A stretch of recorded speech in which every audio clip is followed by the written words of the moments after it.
ভাই হাসিনা আমাকে যদি আবার আসে আমাকে কি করবে বলেন? ছেড়ে দেবে? সার্জিসে কিছু করবে? আব্দুল্লাহ কিছু করবে? হাসিনা তো ছিল, তখনই তো ওদের কিছু করে নাই। তাদের কিছু করছে কার সিগনালে? বলেন, সমন্বয়করা বলতে পারবে মোহাম্মদপুরে কে কে ছিল? বলুক দেখে নাম। 1 কোটি টাকা দেবো বলতে পারলে। হ্যাঁ, নাকে খড় দিয়ে আনিসুল হকের কাছ থেকে আইসা বলছে আন্দোলন বন্ধ। তারা এই প্যাটার্ন জানে না। এর নকশা আছে, কোথা থেকে মিটিং হয়েছে, কোথা থেকে নকশা করা হয়েছে, খসরু ভাই কেন গ্রেপ্তার হলো, এগুলো বিশাল গল্প। গতকালকে যে বলছি এই আন্দোলন নিয়ন্ত্রণ করছে তারেক রহমান। যারা বিশ্বাস করে না তারা আসলে নেমুখ হারাম, নেমুখ হারাম। আমি তো বলতেছি, তিনি নিজে কল দিয়ে প্রত্যেকটা এলাকায় বলছে ওখানে যাও। আমাকে বলছে যে এই এলাকা তো হলোই, সফল হলাই, এখন কোন এলাকা?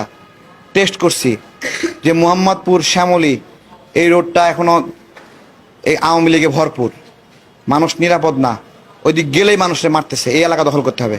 ওকে ওকে, প্রস্তুত হও। পরের দিন সকালে পুরা মোহাম্মদপুর শ্যামল এলাকা জনগণের দখলে। কার সিগনালে? বলেন, সমন্বয়করা বলতে পারবে মোহাম্মদপুরে কে কে ছিল? বলুক দেখে নাম। 1 কোটি টাকা দেবো বলতে পারলে। তাহলে একটা প্রশ্ন করি, সব জায়গায় একসঙ্গে আন্দোলন হলো না কেন বলেন তো? মানে আন্দোলন তো কোনো আন্দোলন সব জায়গায় একসঙ্গে হবে, মানে একবার বাড্ডায় হচ্ছে, আর একটা 3 ঘন্টা পরে বসুন্ধরায় হচ্ছে, আর 3 ঘন্টা পরে যাত্রাবাড়ি হচ্ছে, আর 3 ঘন্টা পরে মোহাম্মদপুরে হচ্ছে, আর 3 ঘন্টা পরে মিরপুরে হচ্ছে। আলাদা আলাদা কেন? কারণ আমাদের একসঙ্গে সমন্বয় করার ফিটনেস ছিল না। তাই তো আলাদা আলাদাভাবে আলাদা সময় এক একটা এলাকায় আওয়ামী লীগকে ক্রাশ করা হয়েছে, পুলিশকে ক্রাশ করা হয়েছে। এগুলো একটা নকশা, এগুলো একটা প্যাটার্ন এই আন্দোলনের। যারা নাকে খড় দিয়ে আনিসুল হকের কাছ থেকে আইসা বলছে আন্দোলন বন্ধ, তারা এই প্যাটার্ন জানে না। এর নকশা আছে, কোথা থেকে মিটিং হয়েছে, কোথা থেকে নকশা করা হয়েছে, খসরু ভাই কেন গ্রেপ্তার হলো, এগুলো বিশাল গল্প। এই গল্পগুলোর ছবি ভিডিও সব আমরা একসময় প্রকাশ করব। এখনো নিরাপদ না, তাই আমরা এগুলো প্রকাশ করব না। এখনো জনগণের সরকার, ভোটের সরকার যেদিন আসবে, যেদিন সত্যিকার অর্থে আমরা ভোট দিয়ে, জনগণ ভোট দিয়ে একটা সরকার বানাতে পারবে, যেই সরকার সত্যিকার অর্থে হাসিনাকে বিচার করার ক্ষমতা রাখে। আমি আবারও বলছি, আমরা হাসিনার বিচার করতে পারবে এইরকম ক্ষমতাশালী সরকার দেখতে চাই। সেটা যদি ইউনূস করতে পারে, ইউনূস সাহেব করতে পারে, তাহলে ইউনূস সাহেবকে আমরা সমর্থন দেব। বলি দেখাক, হ্যাডাম দেখাক যে হাসিনার বিচার করবে। নমুনা কি? ওয়ার্ডে ওয়ার্ডে আওয়ামী লীগ নেতারা মানুষকে অত্যাচার করছে। কয়জন আওয়ামী লীগ নেতাকে গ্রেপ্তার করা হয়েছে বলেন? হাসিনার যদি বিচারই করে, 600 জন আওয়ামী লীগ নেতা কেমনি ছাড়া পাইলো আবার গ্রেপ্তার হওয়ার পরে?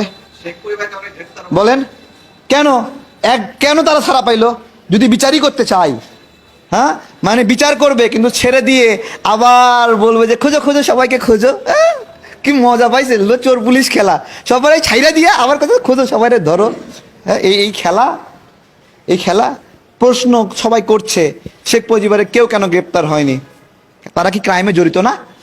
এই পরিবার কি ক্রাইমে জড়িত না? এই পরিবার কি নিপীড়ন করেনি? নিপীড়ন? তারা যায় কিভাবে? হ্যাঁ, কিভাবে গেল? বেনজির গেল কিভাবে? বেনজিরে পাল্লাতে সহযোগিতা করছে কোন হালায়? হ্যাঁ, ওরে কিছু হবে না। হ্যাঁ, কে হালাই? যদি জিজ্ঞাসা করেন পালাতে সহযোগিতা করলো কে, এবার বলেন পালাতে সহযোগিতা করার ক্ষমতা রাখে কে? বলেন, ধরেন এবার আইন বিভাগকে নিয়ন্ত্রণ করতেছে, পুলিশকে নিয়ন্ত্রণ করতেছে, সেনাবাহিনীকে নিয়ন্ত্রণ করতেছে, র্যাবকে নিয়ন্ত্রণ করতেছে, তাহলে খুঁজে পাবেন পালাতে সহযোগিতা করছে কে? তাহলে তার যে পালাতে সহযোগিতা করলো তার হাতেই বাংলাদেশ নিরাপদ, নাকি ভোটাধিকারের মাধ্যমে জনগণের সরকার আসবে তার হাতে বাংলাদেশ নিরাপদ? অন্তত হাসিনার বিচারের জন্য একটা শক্তিশালী সরকার চাই। সেই সরকার যদি ইউনূস সাহেব হতে পারে, জান দিয়ে যেভাবে আন্দোলন সফল করছি, ইউনূস সাহেবকেও জান দিয়ে ক্ষমতায় রেখে দেবে।